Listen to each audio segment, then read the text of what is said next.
Welcome to the Rue Papers. Do you really have to record the catch-up meetings? Yes. Yes, we do. Do we really have to have the catch-up meetings in the basement? We are surrounded by coffee shops and cafes and pubs. So many nice pubs. The basement is the most suitable place, given what we're discussing. Of course this is not the standard library catch-up. This is the we got caught up in some weird shit and now we have to talk about it catch-up. In that case, we should invite Elena. She got caught up in it all. She's been getting really interested, investigating stories and recording things. We are not inviting Eleanor. Now, B, are you recording? I am. Then we'll start. Have you noticed anything strange in the basement, B? I'll rephrase that. Have you noticed anything out of the ordinary in the basement? Different voices, new occurrences, anything beyond the normal scope of strangeness in this room? I don't know.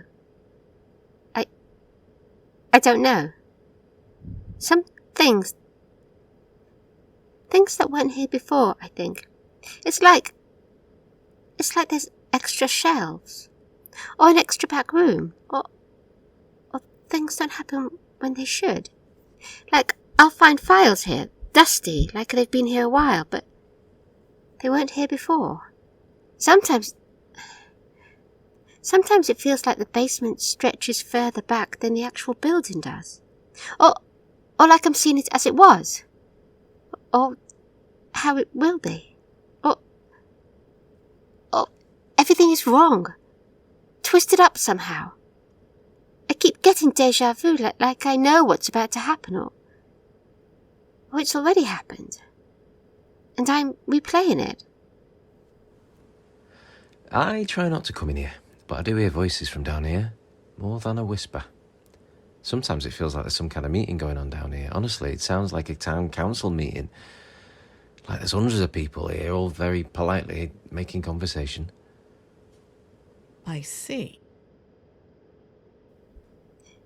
Now you mention it, sometimes this room feels crowded when no one is here.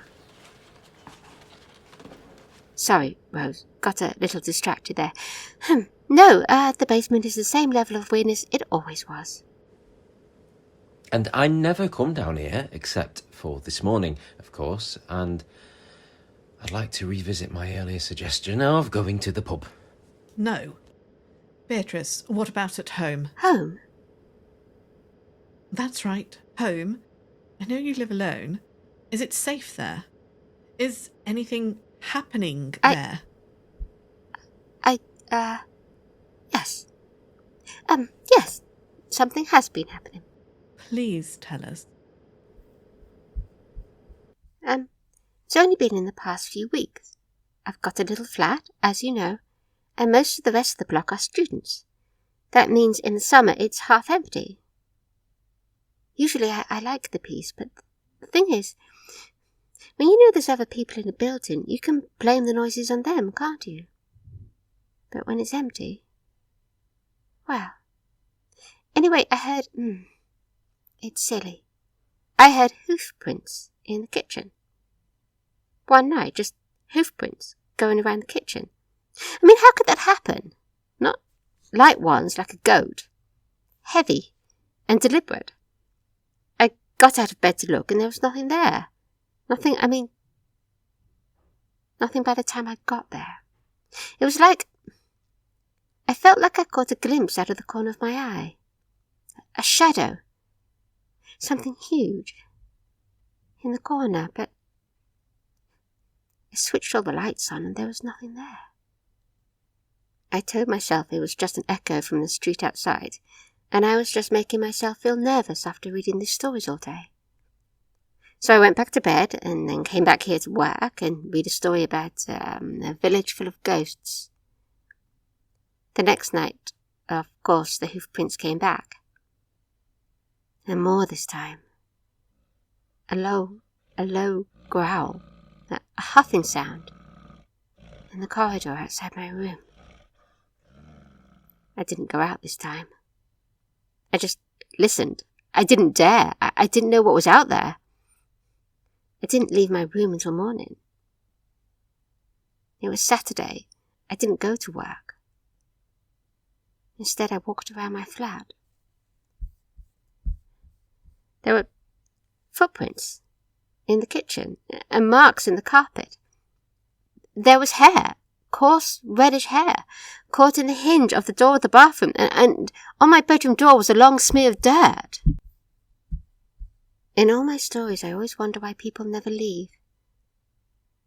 And now I'm wondering that for myself. Because I didn't go. I just cleaned it all up. I didn't even think of calling anyone. Not even when I had a moment. I saw a glimpse of something in the mirror. I looked up and saw myself.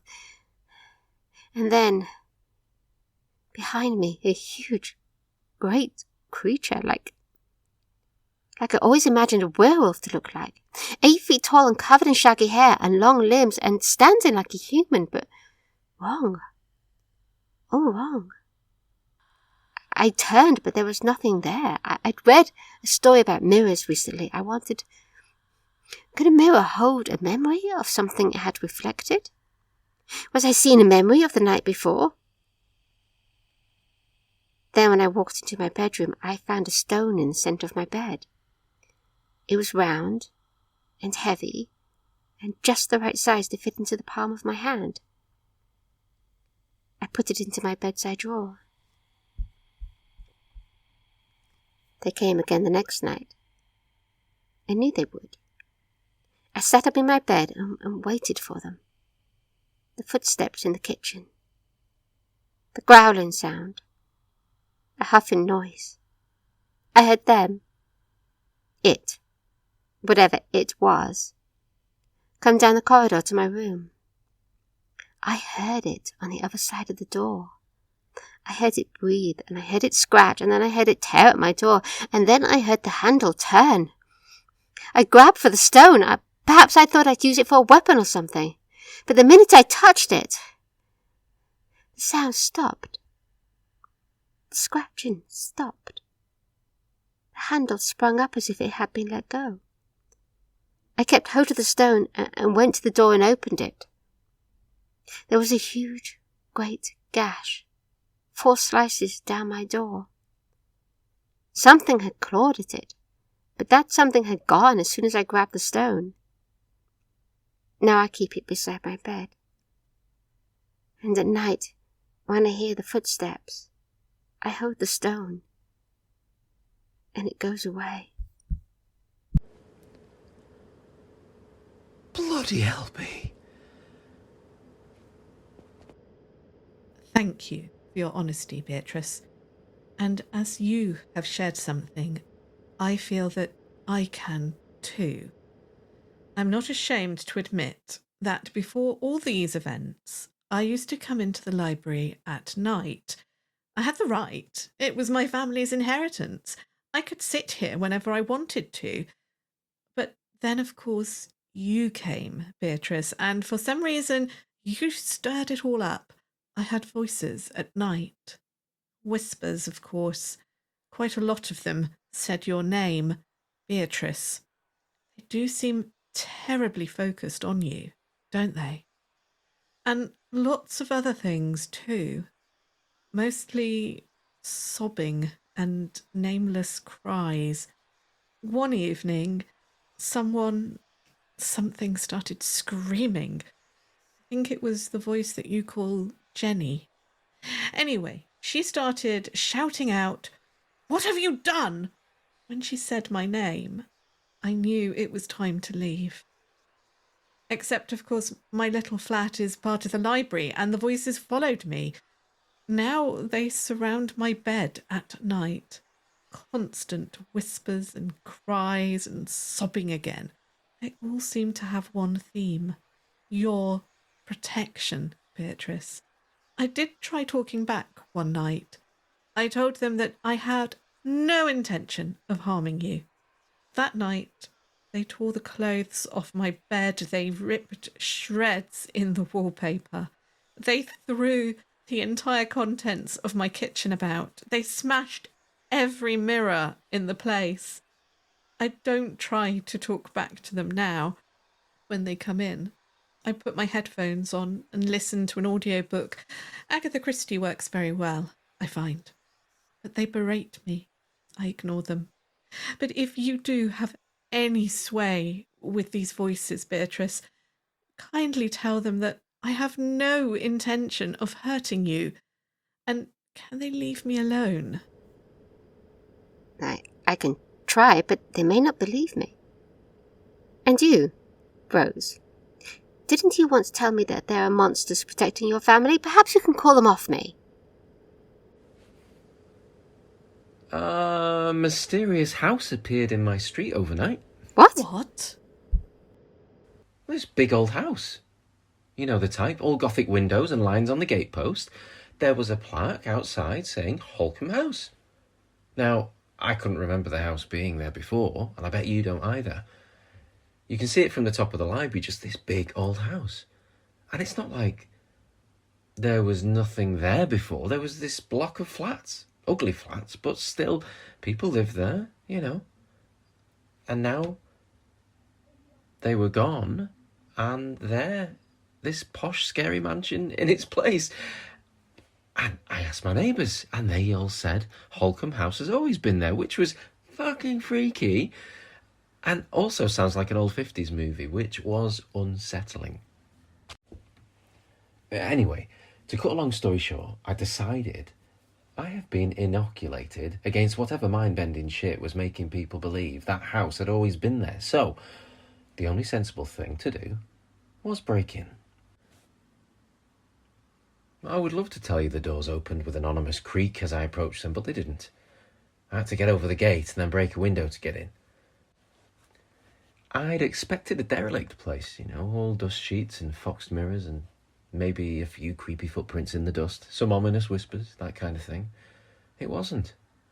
It was perfect. Every surface clean and sparkling, plates laid out on the table, and all the beds made. I thought, someone must be living here.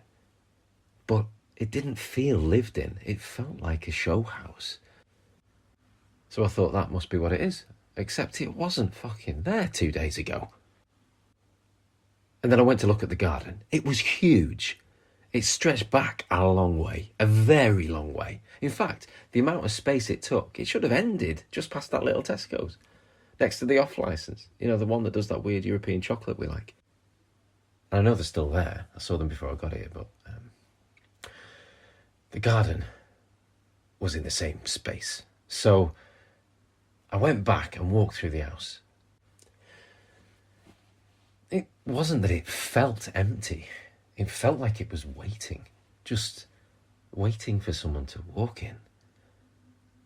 I got to the library, and it's got one of those really old-fashioned phonograph things set up, you know, that play wax cylinders. And a whole box full of wax cylinders. And there she was.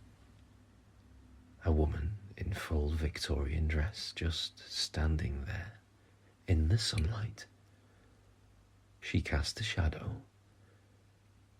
She looked up and she said, "Hello, Robin. Nice to see you." And then I turned tail and ran. And now I'm here, telling you two about it. So we can add to our very long list of creepy shit we're gathering. A woman in Victorian dress? Are you sure? Even I can recognise a woman. And yes, Victorian or Edwardian or medieval. One of those long, flowy things. Can you show me?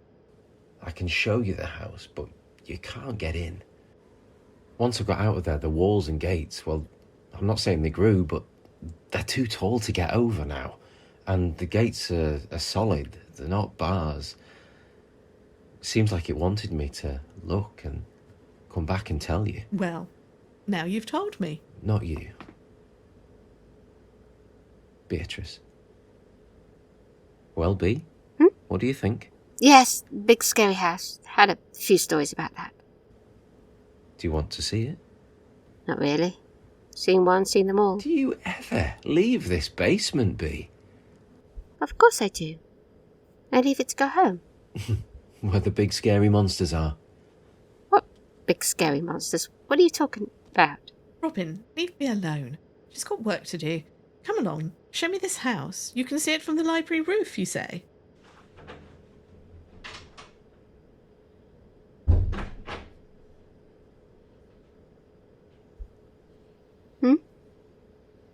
Yes, I know, Fiona. Completely in the wrong place. This all ought to have happened weeks ago. Nothing makes sense in what we all just said. It's all got twisted somehow. Like someone has just really worked out they ought to have filled in a few gaps in the narrative. I'm sure that dress Rose was wearing was one she spilled red wine on 3 weeks ago and had to throw away because the stain wouldn't come out. And as for Robin, where was Thomas in all that? In my flat. My flat. I don't even remember my flat. My story was a lie. You understand that, don't you, Fiona? Nothing happened to me in my flat. I don't... When was the last time I was even there? But Rose wanted a story and I gave her one. Something I had read somewhere and half remembered. I gave her just what she wanted. That writer, Justin Bartlett Finch, he used to have a bad habit of doing this. He'd tell a whole book of stories and then at the end have a flashback to explain a few things. It was quite annoying. Suddenly everyone would seem out of character because they were how they used to be. One thing though, when you got to that chapter, when you got to the flashback, you knew the end was coming. The big finale, the final chapter in the book. Nothing left but the wry and melancholy epilogue explaining how everyone died. I always skip that. Guess that means the end is coming. Time for the big final battle.